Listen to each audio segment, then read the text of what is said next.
बिस्मिल्लाहिर्रहमानिर्रहीम। Hello viewers, अस्सलाम वालेकुम। कैसे हैं आप सब दोस्तों।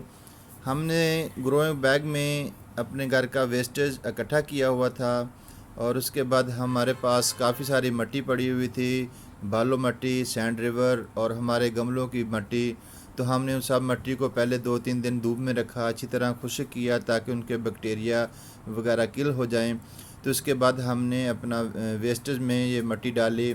घर का जितना भी सब्जियों का वेस्टेज होता है हमने एक जगह एक थैले में इकट्ठा करते रहते हैं, तो उसके ऊपर हम मिट्टी की लहरें लगाते रहते हैं। तो आज हमने ऐसा किया कि हमने जो चनों का वेस्टेज था वो इसमें डाला। तो एक थैला तैयार करके हम ये हमारा ग्रोइंग बैग तैयार है। अब हम इसमें कॉर्न यानी हाइब्रिड मकई लगाएंगे। ये हमारे पास बीज पड़े हुए थे जो कि हमने एक थैली सजेंटा से परचेज़ की थी और काफ़ी सारे सीड हमारे पास बच गए थे। तो हमने सोचा कि हम अपने इस ग्रोइंग बैग में इस हाइब्रिड मकई को भी लगाएं। तो इस तरह हमने अपना कंपोस्ट वाला एक बैग तैयार किया हुआ था। तो इसमें सबसे पहले हम थोड़ा सा पानी डालेंगे। पानी के बाद अपने जो मकई के दाने हमने 2 घंटे 3 घंटे पहले भिगो दिए थे रात को। तो सुबह जब ये इनकी हमने पानी निकाल दिया था तो सुबह हमने इसको जब उठाया तो इसके रूट निकले हुए थे। तो इस तरह हम एक सर्कल में इन बीजों को बखेर देंगे। तो ये सर्कल बनाने के बाद हम इनको हल्का हल्का हाथ के साथ दबा देंगे ताकि इनके जो बीज हैं वो सीधे से होके बैठ जाएं, तो इनकी रूट जल्दी ज़मीन में ग्रो करना शुरू कर दें। तो इस तरह हमने देखे दायरे में 3 सर्कल बना दिए व्यूवर्स। तो ये हमारे पास मकई है, ये हाइब्रिड मकई है, इसकी औसत पैदावार काफ़ी अच्छी होती है। तो हमने इसको घर में भी लगा लिया। ये मकई के दाने बहुत ही भारी होते हैं। हमने इसको अपने इस ग्रोइंग बैग में घर में ग्रो करके देखा है कि कैसे इसके ऊपर मकई के भुट्टे लगते हैं। तो व्यूवर्स, ये हमारी मकई है, हमने एक सर्कल में इसको डाल दिया।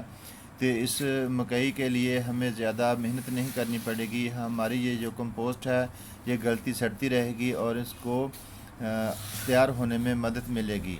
तो जो मकई की फसल होती है इसको पानी की ज़रूरत ज़्यादा होती है, लेकिन हम शुरू के दिनों में इसमें पानी ज़्यादा नहीं डालेंगे क्योंकि हमारे पास जो गले सड़े सब्जियां थी, फल फ्रूट थे, उसमें काफ़ी सारा पानी होता है।